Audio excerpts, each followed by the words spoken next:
اللہ رب العزت نے اسلامی گھرانے کو آباد رکھنے کے کچھ طریقے بتائے ہیں۔ اسلامی گھرانہ بنیادی طور پہ اسلام کی پہلی نرسری ہے، بنیادی اکائی ہے۔ ایک اسلامی گھر جہاں سے علماء بھی پیدا ہو سکتے ہیں، جہاں سے فاسق و فاجر بھی پیدا ہو سکتے ہیں، وہ بنیادی اکائی ہے، وہ بنیادی یونٹ ہے جس کے اوپر معاشرے میں اسلام کا، مسلمانوں کا اور مستقبل کے اندر آپ کے حکمرانوں کا انتخاب کیا جاتا ہے۔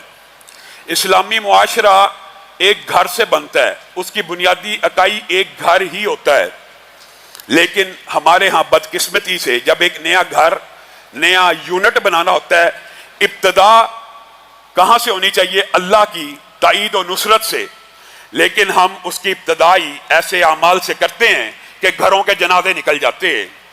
نبی کریم صلی اللہ علیہ وسلم نے سب سے پہلا جو حکم دیا، اور قرآن پاک میں جو حکم ہے وہ یہ ہے، اگر کوئی باپ، اگر کوئی بیٹا، اگر کوئی بھائی اپنے کسی بیٹے کا، کسی بھائی کا نیا اسلامی گھر بنانا چاہ رہا ہے، یعنی شادی کرنے کی نیت کر رہا ہے، تو پہلی ابتدا تو یہاں سے ہونی چاہیے کہ رسول اللہ صلی اللہ علیہ وسلم نے کہا حسب نسب کی وجہ سے شادی ہوتی ہے، مال و دولت کی وجہ سے بھی ہوتی ہے، حسب نسب کی وجہ سے بھی ہوتی ہے، مال و دولت کی وجہ سے بھی ہوتی ہے، لیکن تمہیں کیا ہو گیا؟ تم شادی نیکی کی بنیاد کے اوپر نہیں کرتے۔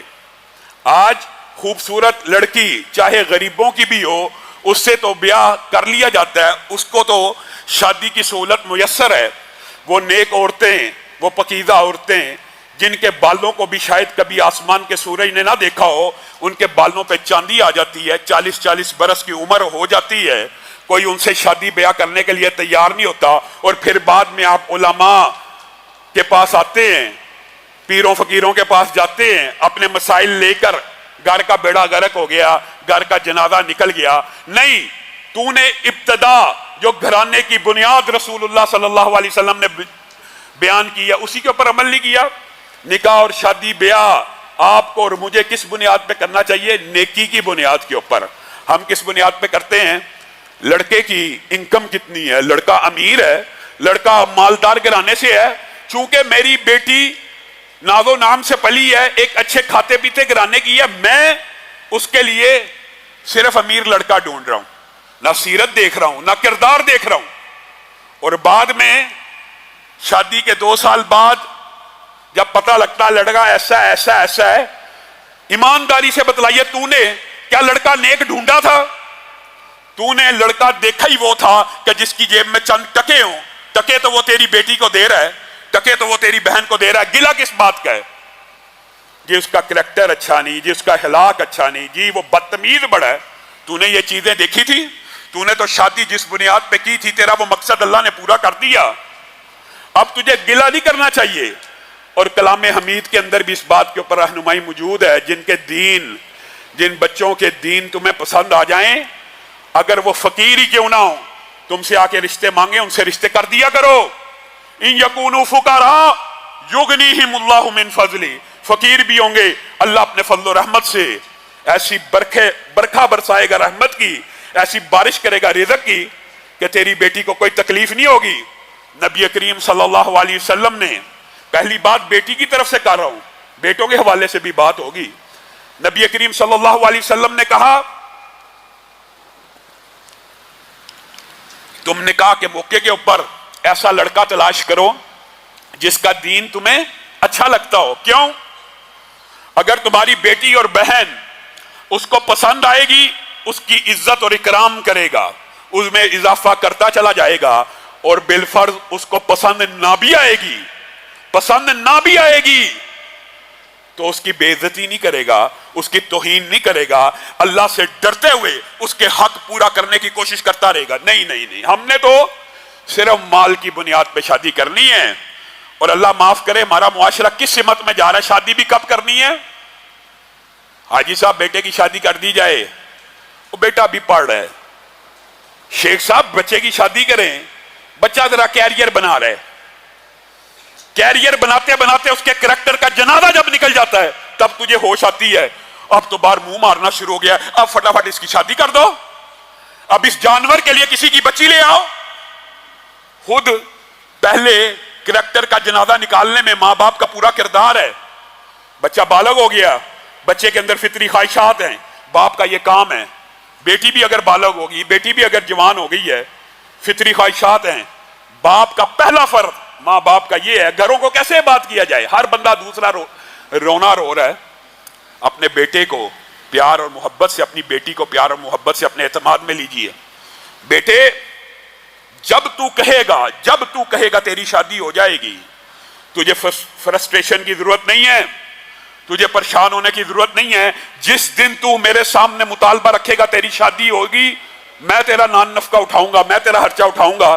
ہمارا معاشرہ الٹا, امیر گھرانے, امیر ماں باپ کماتے بھی ہیں, بچے کا کیریئر بنا رہے, کریکٹر کا جنازہ نکل رہا ہے, کوئی پرواہ نہیں. بیٹی بڑی ہو گئی ہے, اس کو کہا جائے بیٹی, اور بیٹے کو بھی کہنا چاہیے, اور بیٹے تیری من پسند شادی کروں گا, جو بچی تجھے اچھی لگے گی, جو عورت تجھے پسند آئے گی, جو عورت کا کردار, اخلاق, فیملی میں فلاں فلاں فلاں, آپشن دینی چاہیے اور بتانا چاہیے, کھل کے ڈسکس ہونا چاہیے. بیٹا یہ کر لے, جہاں کہے گا میں تیری شادی کر دوں گا, میں رشتہ مانگوں گا. بیٹی کو بھی کہا جائے کہ میں رشتہ مانگوں گا. بیٹے اور بیٹی سے پیار ہی کوئی نہیں, بیٹے اور بیٹی کے ساتھ اتنا فاصلہ ہے, گھر کیسے آباد ہوں گے؟ بیٹے کو کبھی چوما نہیں ہے, بیٹی کے سر پہ کبھی ہاتھ نہیں رکھا, بیٹی کو کبھی گلے نہیں لگایا, بیٹے کو گلے نہیں لگایا. پھر گلی کے نکر کے اوپر ایک بدماش آوارہ لوفر پاکیزہ اور پوتر بیٹیوں کو گندے میسج کرتا ہے. بچی بیچاری یہ سمجھتی ہے کہ میرے گھر میں نہ کبھی بھائی نے مجھ سے پیار محبت کے بول بولے, نہ کبھی باپ نے بولے. یہ کیسے بول ہیں, یہ کیسے الفاظ ہیں, یہ مجھے چاہتا ہے, یہ مجھے پسند کرتا ہے, میرے حسن کی تعریف کر رہا ہے. میرے بھائیو یاد رکھو, یہ صرف عام بچے بچیوں کی بات نہیں کر رہا. اللہ کی قسم کھا کے کہتا ہوں, محدثین نے بھی یہ باب لکھا ہے. کیا عورت کے اندر حصے ذکاوت ہوتی ہے. عورت پاکیزہ طاہرہ مطہرہ بھی کیوں نہ ہو, اگر اس کو کوئی بندہ بار بار یہ کہتا ہے نا تو مجھے پسند ہے, وہ ریجیکٹ کرے گی. نیک ہے, ریجیکٹ کرے گی, اس کا منہ توڑے گی, اس کو روکے گی. یہ ایک فطری بات ہے نیک عورت کا. لیکن یہ باپ بڑا اہم ہے, اس کے دل کے اندر اس کو پسند کرنے والے کے لیے نرم جذبات آئیں گے. یہ ایک حصہ اللہ تعالیٰ نے عورت کے اندر بھی رکھی ہے, اسی طرح بچوں کے اندر بھی رکھی ہے کہ جو ان سے محبت کرے, الفاظ بولتا ہے. بچے کو گھر کے اندر ساری زندگی پیار محبت نہیں ملا, بچی کو نہیں ملا, پھر کوئی گلی کا اوباش اور آوارہ بچہ تیری بیٹی کی یہ محبتیں اچک لے, تجھے اپنے ضمیر کو بھی ٹٹولنے کی ضرورت ہے. ہم نے کون سا خول چڑھایا ہوا ہے, ہم کس معاشرے میں رہتے ہیں. ہم اپنے بچوں کو پیار نہیں کرتے, ہم اپنی بچیوں کے سر کے اوپر شفقت سے ہاتھ نہیں رکھتے, ہم ان سے یہ بات ڈسکس نہیں کرتے. جائیے اپنی بیٹی کو, اپنے بیٹے کو کہہ دیجیے, آج جا کے ارادہ کر کے جائیے, بیٹے جہاں کہے گا شادی کریں گے, باہر کبھی منہ نہیں مارنا, کبھی کسی غیر محرم کو میسج نہیں کرنا, کسی کی طرف نظر اٹھا کے نہ دیکھنا, میں تیرا باپ تیرا حلال طریقے سے نکاح کروں گا. بیٹی کو بھی کہیے, اللہ کی قسم برائی کے آگے بند باندھنے کا سب سے پہلا اصول اور طریقہ یہی ہے. اور جب جبلی تقاضے بڑھتے ہوئے محسوس ہوں, تب کیریئر کا فکر نہ کریں, کریکٹر کی فکر کریں. کیریئر کی کیا فکر ہے؟ کیریئر اور رزق تو اللہ نے دینا, تو نے پڑھا کے اس کو کمانے کے لائق بنانا ہے. تو جتنا مرضی پڑھا لے, اللہ نہیں چاہے گا اس کی نوکری نہیں لگنے والی. اور تو 2 جماعتیں بھی نہ پڑھا, اللہ چاہے گا تو رزق حلال کی بارش شروع ہو جائے گی. آج ہم نے حیا کا بھی عجیب و غریب مطلب نکالا ہوا ہے. حیا بھی ہماری اپنے معاشرے کے اعتبار سے, ہم بیٹا بیٹی تو دور کی بات ہے, میاں بیوی کے حقوق کے اندر کتنے ہیں جنہوں نے اپنی بیویوں کے ساتھ وہ الفاظ بولے ہوں جو سنت سے بھی ثابت ہیں اور صحابہ کی سیرت سے بھی ثابت ہیں. ہم میں سے کتنے ہیں جو حلال اور پاکیزہ بیوی ہے, اس کے لیے زبان سے اگر پیار کے الفاظ نکل گئے سر تے چڑھ جائے گی, پیار کے الفاظ نکل کے سر تے چڑھ جائے گی. یہ کون سا معاشرہ ہے؟ نبی کریم صلی اللہ علیہ وسلم نے فرمایا, صحابہ کے مابین بیٹھے ہوئے ہیں, صحابہ کے اندر بیٹھے ہوئے ہیں, مجمع لگا ہوا ہے, اے اللہ کے رسول, آپ کی نظر میں دھرتی کے اوپر سب سے محبوب شخصیت کون سی ہے؟ کون سی ہے آپ؟ یہ خود ساختہ ہے یا آپ نے جو بنائی ہوئی ہے؟ نبی کریم صلی اللہ علیہ وسلم نے کہا عائشہ، آپ اور میں، ہم میں یہ اخلاقی جرت ہے، ہم سے کوئی پوچھے بیوی کیسے لگتی ہے، اور بس گزارا ہی ہو رہا ہے، بس یہ بس اللہ کا ہی شکر ہے، اس کا احسان نہیں ماننا، اس کے بارے میں دو لفظ نہیں کہنے۔ اگر میں نے دوستوں میں کہہ دیا میری بیوی بڑی اچھی ہے، کھانا پکاتی ہے، گھر کے کام کرتی ہے، میرے ماں باپ کی خدمت کرتی ہے، یہ کہیں گے یہ رن مرید ہے، معاذ اللہ، ایسے ایسے الفاظ ایجاد کیے ہیں معاشرے میں، اے بڈی دے تھلے لگا ہے۔ یہ ہمارا معاشرہ؟ رسول اللہ صلی اللہ علیہ وسلم کہہ رہے ہیں عائشہ۔ پھر پوچھا گیا نہیں نہیں نہیں نہیں اللہ کے رسول، آپ سے یہ مقصود نہیں تھا پوچھنا، مطلوب یہ تھا مردوں میں آپ کو سب سے اچھا کون لگتا ہے؟ پہلے رسول اللہ سے پوچھا گیا دنیا کے اندر سب سے اچھا کون ہے؟ نبی کریم نے کیا حیا کی؟ نبی کریم نے کہا عائشہ میری بیوی مجھے اس وقت دھرتی کے اوپر سب سے زیادہ پیاری ہے۔ میں اور آپ جھجکتے ہیں، گھبراتے ہیں۔ آپ سے پوچھا گیا نہیں نہیں نہیں بیوی کے بارے میں، عورت کے بارے میں بات نہیں تھی، مردوں کے بارے میں سوال کرنا چاہتے تھے کہ مردوں میں سے سب سے اچھا آپ کو کون لگتا ہے؟ تو رسول اللہ صلی اللہ علیہ وسلم نے جو جواب دیا غور کرنا، کہہ سکتے تھے نا میرا سسر، کہہ سکتے تھے ثانی اثنین، کہہ سکتے تھے یار غار، کہہ سکتے تھے صدیق اکبر، آپ کو اور مجھے سمجھا کے گئے ہیں عائشہ کا باپ، عائشہ کا باپ۔ آپ اور میں نے کیسے گھر آباد کرنے ہیں؟ رونا روتے ہیں، گھر تباہ ہو رہے ہیں، گھر برباد ہو رہے ہیں، یہ تیرے اپنے ہاتھوں کی وجہ سے گھر تباہ ہو رہے ہیں، گھر برباد ہو رہے ہیں۔ تو نے اسلامی شریعت کے صرف ظاہری قوانین کو دیکھا اور ان کے پیچھے چلنا شروع کر دیا، تجھے یہ سمجھ نہ آئی کہ اسلامی شریعت تجھ سے مطالبہ کیا کرتی ہے، تجھ سے تقاضا کیا کرتی ہے۔ آج گھروں کے ٹوٹنے کا ایک بہت بڑا سبب یہ بھی ہے جناب ٹائم نہیں ہے۔ بیویاں بھی یہی گلہ کرتی ہیں لاما صاحب، شوہر گھر سے نکلتا ہے، صبح رات کو آتا ہے، اس وقت تک ہم بھی تھک جاتی ہیں، کیسے ویلکم کریں، کیسے خوش آمدید کہیں؟ اس وقت تک تو اپنی کمر ٹوٹ جاتی ہے بچوں کو پال پال کے، بچوں کے منہ میں نوالے ڈال ڈال کے تھک جاتی ہیں۔ آپ ہمیں حدیثیں سناتے کہ وہ عورت دنیا کی سب سے اچھی عورت ہے کہ جب خاوند اس کو دیکھے تو اس کو خوش کر دے۔ کیسے کرے گی؟ تیار ہوگی، اچھے کپڑے پہنے ہوں گے، کوئی سج سنور کے کھڑی ہوگی، استقبال کرے گی، تبھی خاوند خوش ہوگا نا۔ خاوند صاحب صبح 8 بجے گھر سے جاتا ہے، رات 10 بجے آتا ہے، اور اس وقت بھی اس کو چاہیے کہ بیوی الرٹ کھڑی ہو۔ یہ تو نے خود ساختہ ٹائم مینجمنٹ کا فلسفہ بنایا ہوا ہے۔ نبی کریم صلی اللہ علیہ وسلم سے زیادہ قیمتی ٹائم کسی کا نہیں ہے، اور نبی کریم صلی اللہ علیہ وسلم کی پوری زندگی کا معمول تھا، پوری زندگی کا۔ ایک وقت میں 9 بیویاں بھی تھیں، پوری زندگی کا معمول تھا۔ صبح فجر کے بعد ہر بیوی کے پاس گئے ہیں، ایک دن میں صبح فجر کے بعد 9 بیویوں کے پاس، اور یہ وقت امہات المومنین کہتی ہیں کچھ مختصر ہوتا تھا، لیکن عصر کے بعد جب 9 بیویوں کے گھروں میں جاتے تھے تو عصر سے مغرب ٹائم تک اپنی بیویوں سے ان کی ضروریات کے بارے میں، ان کی حاجات کے بارے میں دریافت کیا کرتے تھے اور وقت دیا کرتے تھے۔ تو اور میں نبی کریم سے زیادہ ہمارا ٹائم قیمتی ہو گیا ہے۔ نبی روزانہ 2 وقت، جہاد بھی ہے، ریاست کے امور بھی ہیں، صحابہ بھی ہیں، ہر کام ہے کہ نہیں ہے، اس کے باوجود 2 ٹائم مختص کیے ہوئے ہیں۔ فجر کے بعد سب کی ضروریات کا پتہ کرنا ہے، عصر کے بعد ان کا ہاتھ بھی بٹانا ہے۔ اور آج اگر یہ بات کی جائے نا، یقین مانیے ہم میں سے شاید ہی کوئی ہو، اور اگر ہوگا بھی تو بڑا شرمندہ اقرار کرے گا۔ کوئی ایک بندہ ایسا بیٹھے جس نے اپنے گھر میں اپنی بیوی کی موجودگی میں جھاڑو لگایا ہو، کوئی ایک نہیں بیٹھا ہوگا۔ نبی کریم صلی اللہ علیہ وسلم اپنی بیویوں کا صفائی میں بھی ہاتھ بٹایا کرتے تھے۔ کیا آپ ان سے بڑے ہو گئے ہیں؟ آج یہ کام کوئی کر کے دیکھ لے، اس کو تو شاید اس کے رشتہ دار ہی نہ جینے دیں، نئی بڈھی سے تھلے لگ گئے ہیں۔ سبحان اللہ۔ جو عورتوں کے کاموں میں ہاتھ بٹائے گا اس کو یہ تانے دیے جائیں گے۔ نبی کریم صلی اللہ علیہ وسلم سے صحیح سند سے ثابت ہے، نبی کریم گھر داری کے امور کے اندر بھی اپنی ازواج کا ہاتھ بٹا دیا کرتے تھے۔ گھر داری کے امور کیا ہوتے ہیں؟ آٹا، صفائی، سلائی۔ نبی کریم صلی اللہ علیہ وسلم جب اپنی کسی زوجہ کو سوئے ہوئے دیکھتے تھے، یہ بھی صحیح سند سے بات ثابت ہے۔ ہم نے نبی کی سیرت پڑھی ہے، عمل نہیں کرنا۔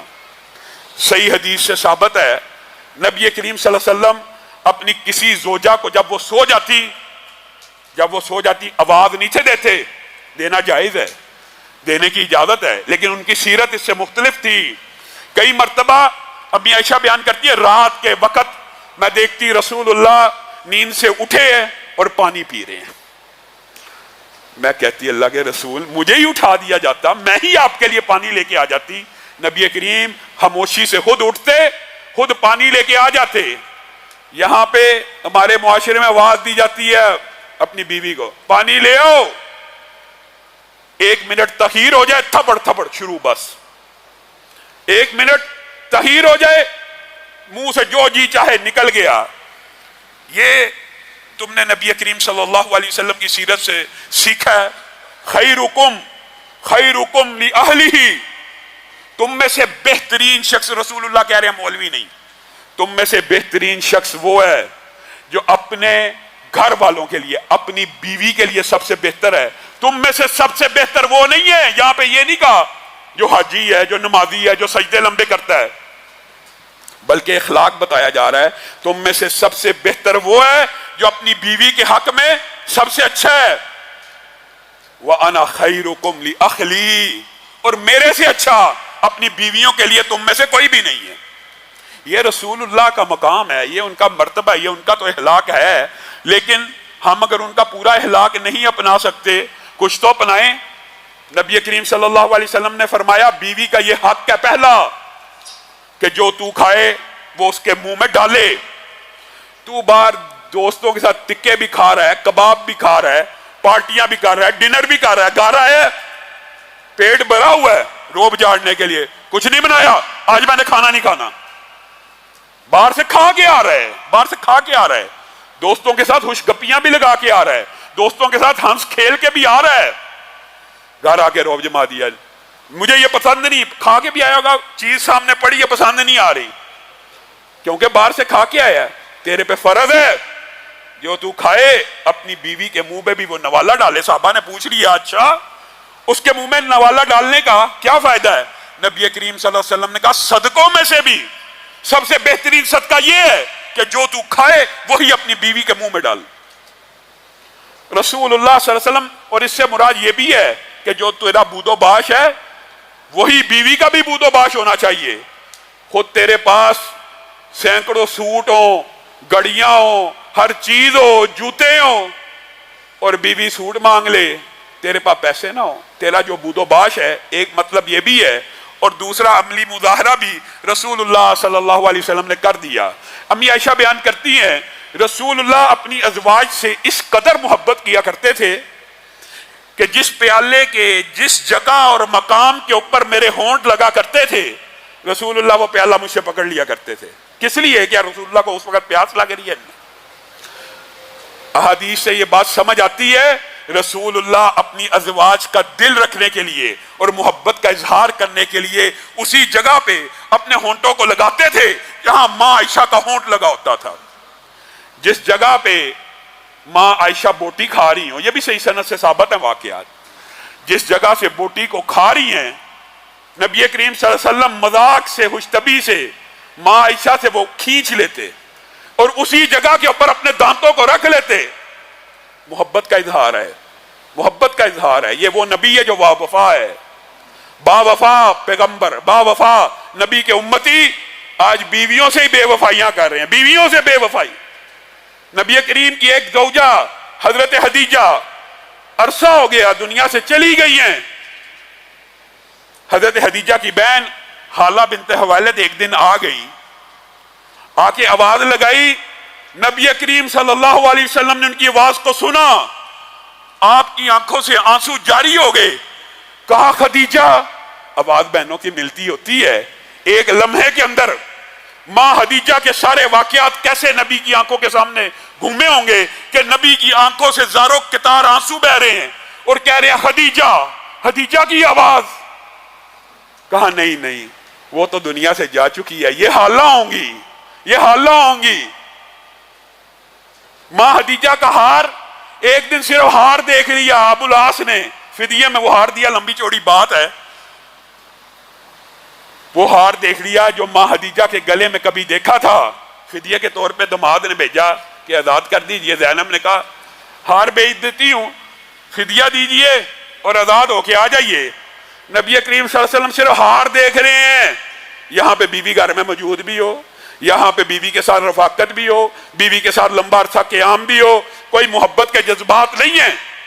اور نبی کریم صرف خدیجہ کا ہار دیکھتے ہیں، آنکھوں سے آنسو بہہ رہے ہیں۔ اے میرے صحابہ، ایک چیز کی اجازت دیتے اور قربان جائے نبی کی ایمانداری کے اوپر، یہ ہار میں نے خدیجہ کے گلے میں کبھی دیکھا تھا، مجھے لگتا ہے میری بیٹی زینب نے بھیجا ہے، زینب کو یہ ہار ملا تھا، اگر اجازت ہو تو یہ ہار اس کو واپس کر دیا جائے۔ ماں خدیجہ کو یاد کیا ہر لمحے کے اوپر، ازواج کے ساتھ بے وفائی نہیں کی۔ عید کے موقع کے اوپر سب سے پہلے گوشت بھیجنے کی باری آتی تو کہتے میری زوجہ کی سہیلیوں کو دے کے آؤ۔ سب سے پہلے ایک مرتبہ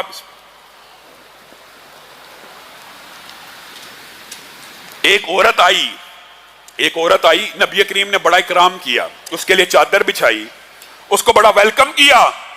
صحابہ نے پوچھ لیا اے اللہ کے رسول، یہ عام معاملہ ہم نے نہیں دیکھا، عام معمولات آپ کے ایسے نہیں ہیں، یہ آج آپ نے کچھ ایکسٹرا اس کو پروٹوکول دیا، مفہوم آپ کے سامنے رکھ رہا ہوں۔ ہاں، ازواج مطہرات نے پوچھ لیا کون ہے، اتنی عزت اتنی احترام؟ کہا ہاں میں تمہیں بتاتا ہوں وجہ، یہ وہ عورت ہے کہ جب میں خدیجہ کے ساتھ مکہ میں رہا کرتا تھا تو خدیجہ سے ملنے آیا کرتی تھی، بس خدیجہ سے ملنے آیا کرتی تھی ایک عورت، اس کا یہ اکرام کیا جا رہا ہے۔ اور یہاں بیوی کا ماں باپ بھی آ جائے، کیا رویہ ہوتا ہے؟ وہ بیوی کی ایک جاننے والی عورت کبھی بعد میں آ گئی، اس کی عزت اور احترام ایسا ہے، یہاں پہ سگے سسر کا، سگی ساس کا کیا احترام ہے؟ نبی کریم نے کہا باپوں میں سے وہ باپ بھی تمہارے ماں باپ کے بعد احترام کے لائق ہیں جنہوں نے اپنے جگر کا ٹکڑا تمہارے سپرد کر دیا۔ اللہ کے کلام کی وجہ سے اللہ سے ڈرتے نہیں ہو؟ اللہ کے کلام کی وجہ سے وہ نازک آپ جینے، وہ ناز و نعم میں پلی ہوئی بیٹیاں جن کے باپ، محدثین نے لکھا اللہ کی قسم، محدثین نے کہا اسلام نے ہمیں اتنا رقیق القلب کر دیا، کبھی اتنی شکاوت تھی کہ بیٹی کو زندہ درگور کر دیا کرتے تھے، آج دل میں اتنی نرمی ہے۔ اگر ہمارے اوپر بیٹیوں کی شادی فرض نہ ہو تو ہم کبھی اپنی بیٹیوں کی شادی نہ کریں۔ محدثین کے یہ الفاظ ہیں، چونکہ فرض ہے، وہ باپ کے گھر میں پلی ہوئی لاڈلی ناز و نام میں آج اس کا باپ آ جائے، آج اس کی ماں آ جائے، دو گالیاں اس کو بھی، دو گالیاں ان کو بھی، کیا تمہارے نبی کا یہ اسوہ ہے؟ نبی کا اسوہ کیا ہے؟ حضرت جویریہ کے ساتھ نبی کریم صلی اللہ علیہ وسلم نے غزوے میں شادی کی، مشہور واقعہ ہے، وقت کم ہے اس لیے میں صرف اشارے کرتا جاؤں گا۔ حضرت جویریہ سے شادی کی، آپ کو پتہ ہے نا اس غزوے کے اندر مسلمان سپاہیوں کے فی کس 1,000 دینار آئے اور مال غنیمت اس کے علاوہ تھا۔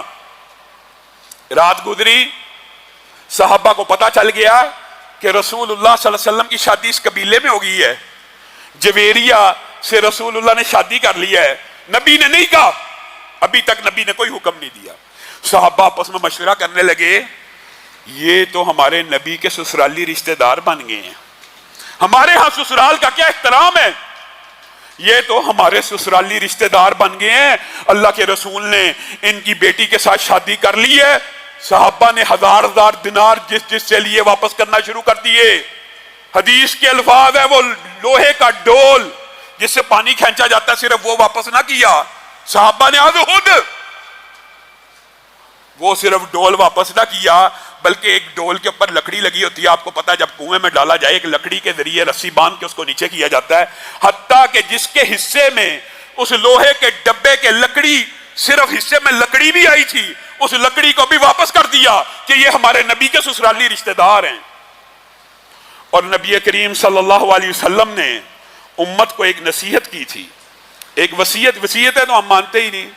رسول اللہ نے کہا نہیں کہ میں عورتوں کے بارے میں تمہیں وصیت کرتا ہوں، عورتوں کے بارے میں ڈر جاؤ۔ کوئی بندہ ایسا نہ کرے کہ صبح ایک عورت کو مارتا ہو اور رات پھر اسی کے ساتھ بسر کر رہا ہے، اس کو یا شرم نہیں آتی؟ عورتوں کے بارے میں اللہ سے ڈر جاؤ۔ نبی کریم صلی اللہ علیہ وسلم نے ایک وصیت کی امت کو، کیا؟ ان قریب تم مصر کو فتح کرو گے، ان قریب تم مصر کو فتح کرو گے، اور جب تم مصر کو فتح کر لینا، سبحان اللہ، ان کے ساتھ عزت سے پیش آنا، ان کے ساتھ احترام سے پیش آنا۔ اے اللہ کے رسول، ان کے ساتھ عزت سے پیش آئیں۔ کوئی خاص بات ہے؟ کبھی کسی اور قوم کے بارے میں آپ نے نہیں کہا، مصریوں کے ساتھ آپ کہہ رہے ہیں عزت سے پیش آنا، احترام سے پیش آنا۔ تو نبی کریم صلی اللہ علیہ وسلم نے کہا جی ہاں، جب ان کو فتح کرنا، ان کی عزت کرنا، ان کی تکریم کرنا۔ اے اللہ کے رسول، وجہ بھی بتا جائیے۔ وجہ بھی رسول اللہ نے بتا دی، ان کی تمہارے نبی کے ساتھ سسرالی رشتہ داری ہے۔ اب بتائیے، یہاں پہ رکیے، کون سی سسرالی رشتہ داری؟ کون سی سسرالی رشتہ داری؟ محدثین نے لکھا ایک تو ماریا قبطیہ جو تھی مصر سے آئی تھی، اور بعض محدثین نے کہا اس طرف شاید اشارہ نہ ہو، اور اشارہ اس طرف ہو کہ ماں ہاجرہ ابراہیم سے بیاہی گئی تھی، اور ماں ہاجرہ کہاں سے آئی تھی؟ مصر سے آئی تھی۔ تو نبی کریم صلی اللہ علیہ وسلم نے امت کو نصیحت کی، وہ تمہارے نبی کے سسرالی رشتہ دار ہیں۔ عمر بن العاص نے جب مصر کو فتح کیا، باج گزار کھڑے ہیں، فاتح کی کوئی اور شان ہوتی ہے، مفتوح کی کوئی اور ہوتی ہے۔ عمر بن العاص کہہ رہے ہیں یہ جس کا باغ ہے اس کو واپس دیا جائے، یہ جس کا کھیت ہے اس کو واپس کر دیا جائے، آج کے بعد اس کھیت کا تو ہی رکھوالا، اتنا ٹیکس دے دیا کری، اور ٹیکس بھی تجھے 90% معاف کرتے ہیں، 10% دے دیں، کسی کو 5% کا۔ وہ حیران رہ گئے کہ یہ کیسا فاتح آیا ہے، ہماری زمینیں ہمیں ہی واپس کر رہا ہے، اس کے اندر بھی 5%، 2%، وہ جو سارا ٹیکس ہے وہ بھی معاف کرتا چلا جا رہا ہے، یہ کیسے ممکن ہے؟ ان کے بڑے بڑے پادری ابو مریم اور دوسرا لاٹ پادری آ گیا، کہنے لگا مذاق تو نہیں کر رہے، سچ کہہ رہے ہو؟ جگیر واپس، زمینیں واپس، ٹیکس معاف؟ فتح کیوں کیا پھر؟ کس کام کے لیے آئے تھے؟ کیوں فتح کرنے آئے تھے؟ فتح کر لیا، بندہ زمین کے لیے ہی کرتا ہے، کوئی ایک اگلی قوم نے تو یہی کہنا نا، کس لیے پھر فتح کیا تھا؟ زمینیں بھی واپس کر دی، ٹیکس بھی نہیں لگا رہے، جزیہ بھی نہیں لے رہے، فتح کیوں کیا تھا؟ عمر بن العاص نے کہا کہ ہمارے رسول نے فتح کیا لیکن تم سے نرمی کر رہے ہیں، کیونکہ ہمارے رسول نے ہمیں یہ نصیحت کی تھی کہ جب مصر کو فتح کرنا تو ان کا اکرام کرنا۔ ابو مریم چونک اٹھا، کہا سچ بتائیے، یہ نبی کی وصیت ہے کس لیے ہے؟ سارا واقعہ بتایا کہ نبی نے کہا میری کے ساتھ سسرالی رشتہ داری ہے۔ ابو مریم کے منہ سے الفاظ اللہ نے نکلوانے تھے، لاٹ پادری کی آنکھوں میں آنسو ہیں۔ ابو مریم سب کے سامنے دربار میں کھڑا ہو کے کہتا ہے یہ وصیت، یہ نصیحت کوئی پیغمبر اور رسول ہی کر سکتا ہے۔ اس کی عوام نے جب یہ الفاظ اپنے ہی پادری کے منہ سے سنے تو صحیح روایات کے الفاظ ہیں آدھا مصر اسی دن مسلمان ہو گیا۔ بتائیے، یہ آپ کے نبی کا اسوہ اپنے ساس اور سسر اور سسرالی رشتہ داروں کے بارے میں یہ ہے، اور میری تیری نظر میں وہ پاؤں کی جوتی بھی نہیں ہے۔ اور اس کے اندر کچھ معاملات ہمارے برے صغیر پاک و ہند کے بھی ہیں۔ ہمارا ایک عزت و احترام کا رشتہ ہوتا ہے، بردر ان لا، بیوی کا بھائی، عزت کا رشتہ ہے، لیکن اس کا نام جو اردو میں پنجابی میں لیا جاتا ہے سالہ، اور اسی لفظ کو گالی کے طور پہ استعمال کیا جاتا ہے، شرم نہیں آتی۔ یہ برے صغیر پاک و ہند کی بھی کچھ قباحتیں ساتھ چلی آئی ہیں، اخلاقی طور پہ بہت سی قباحتیں ہیں۔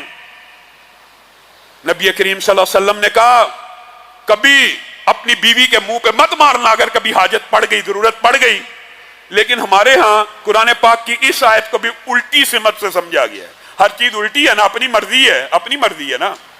قرآن پاک میں کیا ہے؟ وَعِذُوهُنَّ، پہلا حکم کیا تھا؟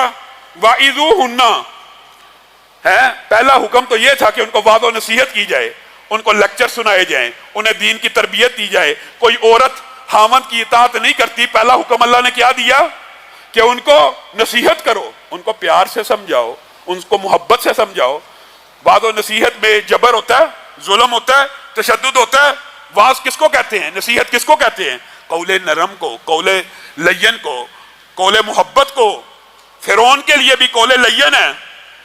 یہاں پہ اللہ نے حکم دیا وَعِذُوهُنَّ، پہلے پیار محبت سے ایک لمبا عرصہ ان کی ٹریننگ تربیت کرنے کی کوشش کر لو، پھر وَهْجُرُوهُنَّ فِي الْمَضَاجِعِ، نہ سمجھیں، اگر اطاعت نہیں کر رہی، بات نہیں مان رہی، ان کو گھر سے مت نکالو،